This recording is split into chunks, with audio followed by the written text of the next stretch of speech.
Hello, my children. My name is Papa Voodoo, the teacher of the unknown. It is great to finally meet you. Today, with the help of my class, we're going to teach you all about the unknown.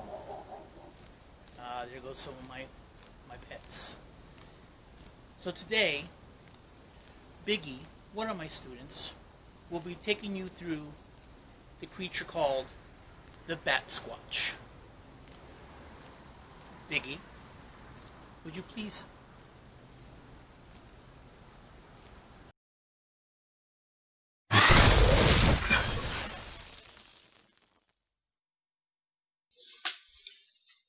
Thank you, sir. My report is on the Batsquatch. The year was 1980 in Mount St. Helen. It is said to have blue-gray fur, a wolfish face, and a great pair of bat wings protruding from its back. It seems to resemble a gargoyle in body shape, though it has also been mistaken for the Mothman on a few occasions, as it seems to possess the ability to interfere with the electrical workings in cars and other devices. Many people saw it and snapped pictures of it as it flew around the dust clouds that erupted from the mountain. None of these pictures have been turned in for scrutiny, so it has been largely debated that nobody saw anything at all. After the initial sighting of the thing, reports began to trickle in about it, but several of these alleged sightings have already been labeled as a hoax. Disentangling the true mysterious sightings from the false ones is difficult, but many believe that the first true recorded sighting happened in 1994.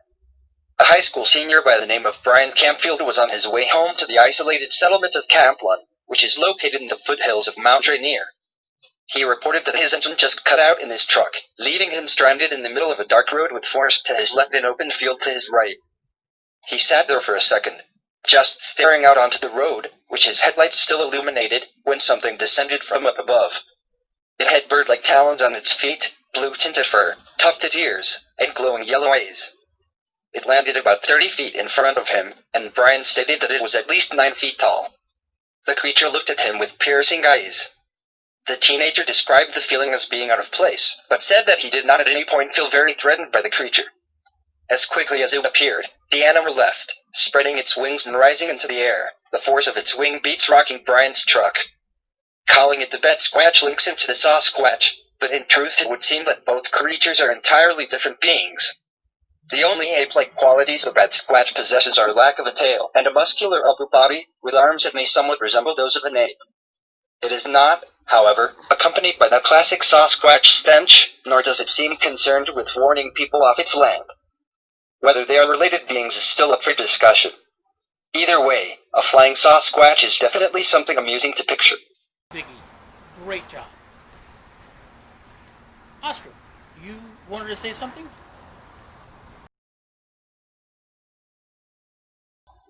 Yes, sir. If I may have a moment of the viewer's time. Hey, if you enjoy this videos, please like, subscribe, and ring the bell to be notified of future videos.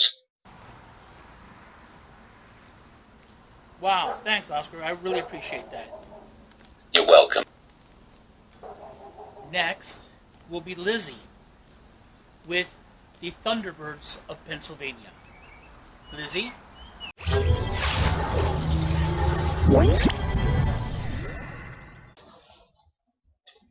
Thank you, sir. My report is on the giant Thunderbird of Pennsylvania. Is the Thunderbird real or a myth? A gigantic bird was sighted in Alaska in January 2018 by a woman driving, having a wingspan nearly as wide as the road, and in Pennsylvania on May 26, 2013. When two friends were walking through the woods near Bryn Athyn Castle and were startled by something extraordinary. It was extremely loud, and I glanced up and saw a huge blackbird, Anthony said in his report. It was sitting above us and we seemed to startle it. It flew about 100 feet to a nearby branch. Its wingspan was at least 10 feet, and judging how far it was, it looked to be around 4 feet tall. This was far from the first sighting of such a creature in Pennsylvania. On the evening of Tuesday, September 25, 2001, a 19-year-old claimed to have seen an enormous winged creature flying over Route 119 in South Greensburg, Pennsylvania. The witness's attention was drawn to the sky by a sound that resembled flags flapping in the thunderstorm. Looking up, the witness saw what appeared to be a bird that had a wingspan of an estimated 10 to 15 feet and a head about 3 feet long. This was just one more sighting of an incredible creature, most often considered a myth, known as a Thunderbird. Sightings of these gigantic birds, apparently unknown to science, go back hundreds of years and are a part of many Native American legends and traditions. They have even been blamed for abductions or attempted abductions of small children. The South Greensburg witness told researcher Dennis Meltzer that the huge black or grayish-brown bird passed overhead at about 50 to 60 feet. I wouldn't say it was flapping its wings gracefully, the witness told Meltzer, but almost horrifically flapping its wings very slowly, then gliding above the passing big-rigged trucks. The witness observed the creature for about 90 seconds, even seeing it land on the branches of a dead tree, which nearly broke under its great weight. Unfortunately, no other witnesses saw the bird on this date, and no tangible evidence could be found for the bird after the site was searched. What makes this story more interesting, however, even plausible, is that other sightings of similar description were reported in Pennsylvania in June and July 2001. On June 13th, a resident of Greenville, Pennsylvania, was startled by the great size of the grayish-black creature seen soaring overhead, at first thinking it was a small airplane or ultralight aircraft. This witness observed the bird for at least 20 minutes, clearly seeing its fully feathered body and confidently estimating its wingspan to be about 15 feet and its body length at about 5 feet. This bird, too, was seen to perch on a tree for at least 15 minutes before taking to air again and flying off toward the south.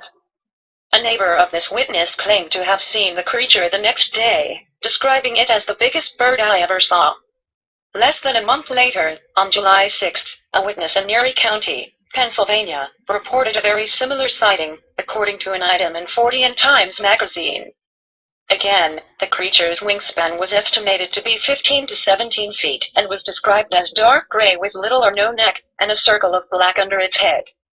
Its beak was very thin and long, about a foot in length. These were not the first sightings of Thunderbirds in Pennsylvania, and if these reports are accurate, these birds are the largest flying creatures not yet identified by science. By comparison, the largest known bird is the wandering albatross, with a wingspan of up to 12 feet. The largest predatory birds, which the Thunderbird is most often likened to, are the Andean condor, 10.5-foot wingspan, and the California condor, 10-foot wingspan. The legend of the Thunderbird reaches back hundreds of years as part of the mythology of several Native American tribes of the Pacific Northwest in the Great Lakes region. It might have remained strictly a part of those cultures had not the great winged creature been seen countless times by the white man over the centuries. According to the Native American myths, the giant Thunderbird could shoot lightning from its eyes, and its wings were so enormous that they created peals of thunder when they flapped. Wow, great job, Lizzie.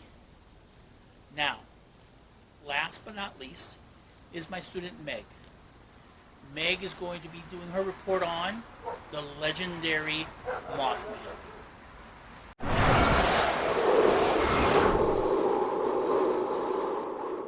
Thank you, sir. My report is on the Mothman of Point Pleasant. In West Virginia folklore, the Mothman is a creature reportedly seen in the Point Pleasant area from November 12, 1966 to December 15, 1967. The first newspaper report was published in the Point Pleasant Register, dated November 16, 1966, titled "Couple See Man-Sized Bird Creature Something." The national press soon picked up the reports and helped spread the story across the United States. The Mothman was introduced to a wider audience by Gray Barker in 1970, and was later popularized by John Keel in his 1975 book The Mothman Prophecies, claiming that there were supernatural events related to the sightings, and a connection to the collapse of the Silver Bridge. On November 12, 1966, 5 men who were digging a grave at a cemetery near Clarendon, West Virginia, claimed to have seen a man-like figure fly low from the trees over their heads. This is often identified as the first known sighting of what became known as the Mothman. Shortly thereafter, on November 15, 1966, 2 young couples from Point Pleasant, Roger and Linda Scarberry and Steve and Mary Mallett, told police they saw a large gray creature whose eyes glowed red when the car's headlights picked it up. They described it as a large flying man with 10-foot wings following their car while they were driving in an area outside of town known as the GNC area, the site of a former World War II munitions plant. During the next few days, other people reported similar sightings. Two volunteer firemen who saw it said it was a large bird with red eyes. Mason County Sheriff George Johnson commented that he believed the sightings were due to an unusually large heron he termed a Chytapogue. Contractor Neil Partridge told Johnson that when he aimed a flashlight at a creature in a nearby field, its eyes glowed like bicycle reflectors, and blamed buzzing noises from his television set and the disappearance of his German Shepherd dog on the creature.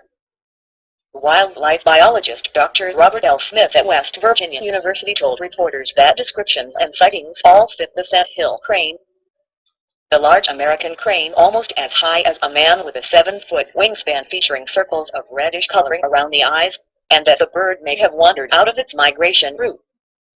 This particular crane was unrecognized at first because it was not native to this region.